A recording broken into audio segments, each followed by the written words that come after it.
We are officially in the first week of April, which means we are ever yet closer to the NFL draft, just over 3 weeks away. So it's time to do another Green Bay Packers 7-round mock draft. This will be version 7.0. So an Aaron Rodgers trade hasn't happened yet. Water is wet. I put out a video yesterday talking about the possibility of the Patriots jumping into this trade. There was a report yesterday that the 49ers were going to get into this trade, which I believe is complete bogus. I don't believe that at all. So I still think a trade with the Jets is going to happen. I just think the details are still being hammered out. So for this mock draft, it's going to be very similar to the last one in terms of the trade we do for Aaron Rodgers. So if we go ahead and bring up the draft screen real quick, you'll see the only difference from last week's mock draft is I added in pick 112, because if it was as simple as what I did last week, the trade would have been done by now. So there's still some things that they need to work out, and maybe that would be like adding a 4th-round draft choice from the New York Jets on top of the deal. So the Packers would be getting pick 42, pick 112, a conditional next year that could turn into a first, and the Packers are signing Aaron Rodgers, and that conditional in 2025, a 5th if Aaron Rodgers doesn't return in 2024. So let's go ahead and offer this trade. It will be accepted, and let's get into the draft. But before we get into the draft, we first need to talk about today's video sponsor, Manscaped. The NFL draft is almost here, and the most exciting prospect is the prospect of being perfectly groomed head to toe with Manscaped. Manscaped has long had elite downfield play with their Lawnmower 4.0, but in 2023, they have the rookie sensation beard hedger to ensure the face of your franchise is a pretty one. This 1-2 punch of men's grooming is the best acquisition of any at-home GM. So quickly head to manscaped.com and save some salary cap using code BASS, BAS, to get 20% off your order and free shipping. This year, Manscaped can help you make this sexy pick without forgetting your big uglies up front. That's right, the beard hedger and Lawnmower 4.0 are the franchise-changing combo that will have you looking at your roster with pride. Everyone that watched the Super Bowl knows what can happen with poorly managed grass. That type of ball playing field quality will never happen with the Lawnmower 4.0. This trimmer is first-round talent. You've done all the dirty work. Now it's time to make sure you look good out there with the new beard hedger with its 20 points of precision trimming. They just sent me the brand new beard trimmer here, and it does have just one guard, but also 20 points of precision trimming, and I really, really like it. In the NFL, having a deep offensive line may be a good thing, but in the bathroom, having more than just one guard is just a mess. Plus, its tough titanium blades and single stroke efficiency can have you go from a bushy Matt Patricia to a sleek Sean McVay in no time. If you haven't upgraded your grooming tools already, head over to Manscaped for a champion worth roster reset. That's 20% off and free shipping at manscaped.com using code BASS. Again, 20% off and free shipping using code BASS, BAS, at manscaped.com. Go from Mr. Irrelevant to first-round draft pick with Manscaped. All right, so let's quickly go over the top 14 picks before I pick here. Bryce Young at 1, Anthony Richardson at 2 to the Texans, Jalen Carter at 3 to the Cardinals. Don't see him being drafted before Will Anderson, but he did here. CJ Stroud at 4 to the Colts, Will Anderson at 5 to the Seahawks, Tyree Wilson at 6 to the Lions, Will Levis at 7 to the Raiders, Paris Johnson at 8 to the Falcons here, Peter Skoronski 9 to the Bears, Christian Gonzalez 10 to the Eagles, Joey Porter Jr., wow, at 11 to the Titans there, Devin Witherspoon at 12 to the Texans, Broderick Jones at 13 to the Jets, and JSN at 14 to the Patriots. I do see JSN getting picked before the Packers pick at 15, so I think if they really want him, they're going to have to trade up, so I don't think he'll fall there to 15. A lot of talent on the board right now. Feel like there's a lot where we could still trade down. I'm not huge on Quentin Johnson. I just don't really like him as much as some of the other wide receivers. I do like Lucas Van Ness here. Dalton Kincaid's on the board. Kalijah Cansey, Deonte Banks, Brian Branch, Darnell Wright, Brian Brzee, Nolan Smith, and Myles Murphy. And there's like 3 edge rushers that I really like. LVN, Nolan Smith, and Myles Murphy. Like, I'd be happy with any 3 of these guys. You could even throw Will McDonald in there if you trade farther down. So I might try to look into trading into the 20s here, because I don't think we've done that too much in mock drafts, and I want to kind of see what that would look like, and in case the Packers do end up doing that on draft night. So let's try to get a trade together here. So I'm going to go ahead and try to trade with the Jacksonville Jaguars here at pick 24, trying to pick up a decent draft haul for moving down only 9 spots, getting 24, 56, and 127, giving up 15 and 232. I use the NFL trade value chart, and that is pretty equal for all these compensations, a trade here. So I'm going to go ahead and offer that trade. They're going to accept it. So we move from 15 down to 24. So let's see who the next draft picks are. So we are on the board here at 24. The Jags traded up for Lucas Van Ness. Bijan Robinson went to the Commanders at 16. Brian Branch to the Steelers. Miles Murphy at 18 to the Lions. Another edge rusher I really like. Darnell Wright been rising up boards at 19 here to the Bucks. Kalijah Kancey 20 to the Seahawks. Deontay Banks to the Chargers. Quentin Johnson to the Ravens here. Jordan Addison to the Vikings. So we're on the board. Kincaid still here. Brian Brzee, Nolan Smith, and Will McDonald. And the person I have my eyes on is Nolan Smith. I think I've drafted him in one other mock draft before. And I know a lot of people are going to go, this guy's too small, 6'2", 238, doesn't fit the Packers mold. Although he doesn't really fit the Packers mold in terms of size, he definitely does in terms of athleticism and for the fact of being from Georgia. So even though his composite size grade is very poor due to his height and weight, I mean, everything else is absolutely insane to still give him a 9.25, a 4.39 40-yard dash. That's just insane. And then if we go to his explosion grade, a 41.5-inch vertical. I know the Packers love their edge players to have a extreme vertical and broad jump. It shows explosion. It shows them to get off the line quickly and get to the quarterback, and he excels in both of those. So, and like I said, he's from Georgia. This would be the fourth first-round player in a row from Georgia, if I'm correct. Eric Stokes, Devontae White, Quay Walker. Yeah, so this would be the fourth guy in a row. And Nolan Smith, man, just insane combine.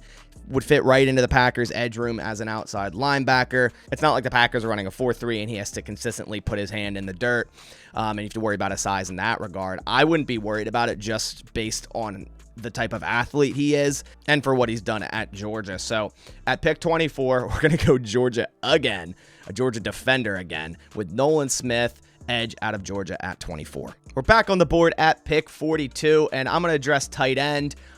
Two of the main tight ends went off right after us, Michael Mayer at 25 and Dalton Kincaid at 26. If one of those had fallen into the second round, I would have traded up and tried to snag one of them. Darnell Washington at 36, another player I like to draft. It would have been funny to go back-to-back in Georgia yet again. But at 42, there's still Sam Laporta on the board and Luke Musgrave. And someone who I haven't drafted a while in a mock draft and who I still really like, and I do like over Sam Laporta, is Luke Musgrave due to his athleticism for the frame he has. 6'6", 253 pounds, and he could be that vertical threat tight end. You could put him out wide if you need to. You could put him in the slot if you need to. He only played in 2 games last year, so only 169 yards, and not crazy production in 2021 with 13 games, only 304 yards, but you're not buying what he did. You're buying the potential of what he can do. Looking at his RAS here, I think it's definitely a player Brian Gutekunst has his eyes on. 6'5", 0.7, so almost 6'6", 253 pounds, 19 bench reps. He ran a 4.61, which is scary fast for that size. Not crazy great agility grade here. Okay shuttle, okay three cone, but an elite explosion grade here with a 36-inch vertical and a 10'5" broad jump.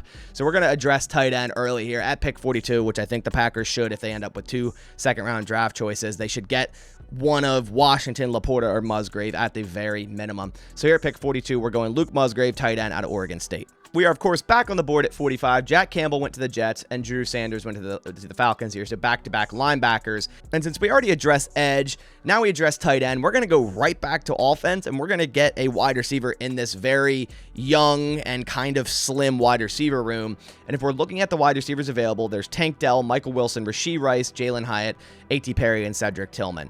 I like Cedric Tillman, I like A.T. Perry, and Jalen Hyatt. Not huge on Wilson and Dell. I do like Rice as well, but I think the next best receiver here easily is Jalen Hyatt. And I feel like a lot of people have been mocking him to the Green Bay Packers, and some people are saying, don't be surprised if they even take him in the first round. So I think getting him here with your third pick at pick 45 would be really, really nice, and he would fit right into the Packers, offense. He's 6 foot, he's a slot receiver, he's a vertical threat. Crazy production last year, 1,267 yards, 15 touchdowns. I think he had 3 or 4 of those touchdowns against Alabama in one game, which is just ridiculous. 78.2 receiving grade, 3.27 yards per route run, a 60% contested catch rate, only 5 drops. He had 8 missed tackles forced. He's second in deep yards in all of the nation with 677, 955 in slot yards, which is 9th. So this guy, like I said, goes right into your slot position, is still a vertical threat, not just an underneath guy, and he gives the Packers another dimension on offense, which they desperately need, adding him to the group of Christian Watson and Romeo Doubs and Samori Toure would be awesome. So here at pick 45, we're going Jalen Hyatt, wide receiver out of Tennessee. So we're back on the board for our third second-round draft selection in this mock draft at pick 56 due to the trade we made with the Jaguars. And I think it's time to address the safety position. The Packers did just re-sign Donald Levitt, who's more of a special teamer, and they actually do have 6 safeties on the roster right now, technically. Not that they're going to carry 6 into the 53-man roster, but I still think they should address safety early. And I think the guy that I like the most at this point is Sidney Brown. And Jordan Battle is a very, very close second.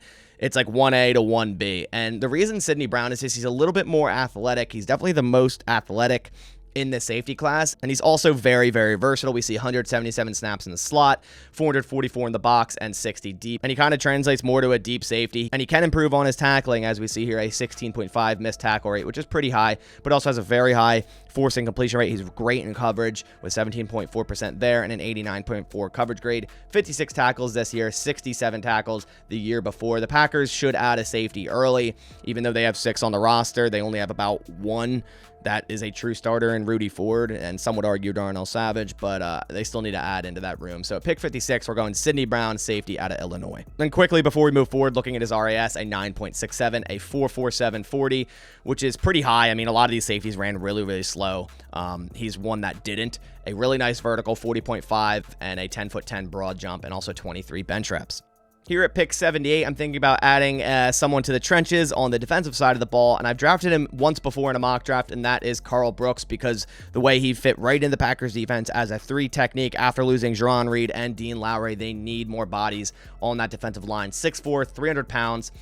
And I know a lot of people will go, oh, he's only good because of the competition he played against. And yeah, he had a tremendous last 2 seasons, but also 69 pressures this season, which you don't just do that just because there's bad competition. I mean, this dude is the real deal with 12 sacks this year, 8 sacks last year. We see his grades are just off the charts. 90.3 run defense, 92.0 pass rush grade, and a 23.8 pass rush win rate. I think the Packers' lack of defensive lineman depth is being severely underrated, and they should get a guy pretty early, and I really do like Karl Brooks. I like Moro Ojomo as well. Nick Herbig, definitely not defensive lineman by any means. I don't really know what he is, but with this pick, we're going to go Karl Brooks, edge, Bowling Green here at pick 78.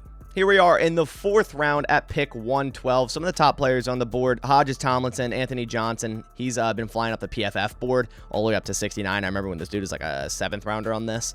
Isaiah McGuire's here, Chandler Zavala. Jamie Robinson is still on the board. So for me, this would be a BPA, best player available. I know we already got Sidney Brown, but I also really like Jamie Robinson. And you can't sit here and go, oh, they have too many safeties, because they don't really have too many safeties. Yes, they have 6 on the roster. Now would be 7, adding Sidney Brown. But, I mean, that includes James Wiggins, Tariq Carpenter, Donald Levitt. All these guys, I mean, they're not actual safeties, right? Tariq Carpenter is basically a linebacker. A lot of those guys are special teamers. So you got to get real safeties that can play on defense with Rudy Ford, Darnell Savage, wherever they want to put him. And Jamie Robinson is exactly that. I really like him. I drafted him in a lot of mock drafts here. So this pick is easy for me at 112. I'm going Jamie Robinson, safety out of Florida State here. Then we're back on the board in round 4 at pick 116. And since we just got our second safety, let's go back and get our second tight end in Zach Kuntz, adding another freak athlete to the tight end room. Him and Luke Musgrave, man, that would just completely change that tight end room. 6'7", 255. Let's bring up his RAS. I'm sure you guys have seen this before. He has a 10.0 RAS, 6'7", I mean, the dude is over 6'7", so that's not an exaggeration. And a 4.55 40-yard dash, 23 bench reps with a 40-inch vertical. This dude would solve all of your red zone problems. I don't know if there's anybody that I've seen in a very long time that is 6'7 plus and a 40 plus inch vertical. That is just insane. And getting him in the 4th round here, I think, is tremendous value. Adding him in Musgrave, I mean, it just gets me giddy just thinking about it. If that ends up happening, I have high hopes for either of those guys hopefully becoming a Green Bay Packer. So here at pick 116, we are going Zach Kuntz, tight end from Old Dominion. It's not the 4th round if you're the Green Bay Packers and you don't draft an offensive lineman. So here at pick 127, I'm going to go for a offensive tackle. And the best one out of the ones remaining here, I think, is Braden Daniels from Utah. We see here he has some snaps at left tackle, mainly this this year, he has some snaps at left guard, and he also, last year, he played mainly at right tackle. So this guy's versatility. He can play left tackle, he can play right tackle, he can play guard in a pinch. He's 6'4", 294, could put on some weight there. Allowed 0 sacks last year, 1 sack the 2 years before that, so hasn't allowed many sacks there. Really nice pass blocker, 78.7 pass block grade, and just in general, 14 games last year, 14 games the year before that. Has a lot of snaps under his belt, and the Packers could use another tackle in that room. So here, pick 127, we're going Braden Daniels, tackle out of Utah. We're actually going to trade up to the top of the 5th round here with the Indianapolis Colts. We're only 11 picks away, but I'm going to secure another offensive weapon here, trading 149 and 256 for that 138 there. We're going to go to wide receiver here, scroll down, and you might be going, why are you scrolling all the way down here when there's Ford Wheaton, Dontavian Wicks, so the Packers have met with, so the Packers very well could draft Wicks here. I like Charlie Jones, Raheem Jarrett, Ronnie Bell. But another player I think the Packers have their eyes on is Andre Iosivas. He fits every single threshold. PFF has him ranked at 273, which is just absolutely absurd. I mean, I don't see this guy passing the 4th round. And he's his ADP, which is average draft position, is 144, and I still think that's high. He has the speed. He has the production last year, 900 yards, 709 yards the year before. Super, super smart wide receiver. 86.3 receiving grade, 2.71 yards per route run, only 3 drops, and 83.8 overall grade last year. A 9.95 RAS. He's 6'3" with a 4'4", 340, and 19 bench reps, a 39-inch vertical, 10'8" broad jump, super great shuttle and 3-cone, and also elite 20-yard and 10-yard split. Adding Jalen Hyatt and Andre Iosivas, I think would be an awesome draft haul for this draft. So at pick 138, we are going Andre Iosivas, wide receiver out of Princeton. We have another pick here in the 5th round at 170. I'm going to go get a cornerback, and the one I like the most on this board here is Anthony Johnson out of Virginia. He has the Packers mold at outside cornerback, 6'2", 205 pounds. He had a really nice season last year, 82.5 PFF grade, allowed 31 receptions for 318 yards, no touchdowns, and 2 interceptions. He forced 12 incompletions and a 51.7 completion rate. Has been just an outside corner at Virginia, only 1 snap in the slot and only 5 over his career. So he's purely an outside cornerback, and the Packers could use another one of those. So with this pick at 170, we're going Anthony Johnson, cornerback out of Virginia. We have 2 more picks in the 7th round. I'm going to get a quarterback. I'm going to do it. I'm going to go Stetson Bennett, the 38-year-old rookie here. All jokes aside, he is going to be about 26 the start of next season, but it wouldn't be a bad guy to have in the room in case Jordan Love gets hurt. Who knows what he's going to do, if anything, in the NFL, if he's even drafted. Like I said, he played really well at Georgia, but I mean, that Georgia roster is just absolutely stacked. 27 touchdowns, 7 interceptions, over 4,000 yards, and 110 quarterback rating. Packers should add a quarterback in this draft. We're going to make it Stetson Bennett here at 235. Then our last pick at 242, I'm going to add a running back at Mohamed Ibrahim. I think I drafted him before in the 7th round. I think this guy would be a steal in the 7th round. 1,675 yards last year with 20 touchdowns and also 7 receptions. This guy, I mean, blew up the Big Ten for Minnesota, and I think, like I said, it would be tremendous value here at round 7. So at pick 242, to finish off this draft, we're going Mohamed Ibrahim from Minnesota. So that does it for version 7.0 of my Green Bay Packers 7-round mock draft. I think we got a ton of athletes. I think the name of this mock draft should just be Athletes Galore, which a lot of the time is how Brian Gutekunst drafts. So in the 1st round, we trade down, still pick up Nolan Smith, their extreme athlete at the edge. Then in round 2, we get Luke Musgrave, extreme athlete at tight end. Jalen Hyatt, a really nice vertical threat slot wide receiver. A lot of people see going earlier than 45 and even possibly to the Packers in the 1st round. So really like Jalen Hyatt there. He fits right into the slot role for the Green Bay Packers. Sidney Brown, probably the most athletic safety of the group in this year's draft class. The safety draft class, I feel like this year is really unathletic, so I do like getting the most athletic one here in Sidney Brown, and I do like him in the Packers defense. Carl Brooks here at 78, a 3-tech defensive lineman. The Packers need that, and he just, the definition of production in college at Bowling Green there. Jamie Robinson fell all the way to 112, which I think is tremendous value. Adding another safety, which the Packers need. I mean, they just need talent in that safety room, and adding Sidney Brown and Jamie Robinson, I would be really, really happy with that draft haul. Zach Kuntz, another freak athlete at tight end. Probably got the 2 best athletes at tight end with Musgrave and Zach Kuntz in this entire draft class. I love both of them. I just hope the Packers get at least one of them. So if they got both, I would be ecstatic. Then we get a tackle in round 4 because we are the Green Bay Packers. Braden Daniels out of Utah has, versatility, left tackle, right tackle, and a little bit at guard. We get Andre Iosivas. I can't stand that that's an F. There is no way that's an F. Plus, draft grades right after the draft mean absolutely nothing. Andre Iosivas, I'm saying it right now, will be off the board by round 5, no doubt. And I would honestly think he could go at round 4, and I think the Packers could be a player for him at round 4. So we get him in the 5th round at 138, and outside, vertical threat wide receiver, super smart guy. Then another pick at round 5, we go Anthony Johnson, cornerback out of Virginia, purely outside cornerback, tall, physical, 6'2", 200-something pounds there, getting another cornerback in that room. We go Stetson Bennett at 235, getting another quarterback in that room, the 32-year-old rookie there. Then to round off the draft, we go Mohamed Ibrahim, a running back who tore up the Big Ten for Minnesota last year at 242. I think that's tremendous value, just adding another, skilled player into that backfield. So that does it for this mock draft. I want to hear your thoughts down in the comments below. Like I said, I believe we just got so many athletes in this mock. And I love that because I like adding athletes to this team, especially when you're going to be rebuilding, not necessarily rebuilding, kind of reloading and seeing what you have with Jordan Love. And surrounding him with athletes on offense is the way to go with, Musgrave, Kuntz, Andre Iosivas, and Jalen Hyatt. I think that would be a really good start to see what this offense can do under Jordan Love in 2023. Let me know what you think of this mock draft down in the comments below, but I'll catch you on the next one. Thanks for watching, and as always, go Pack Go.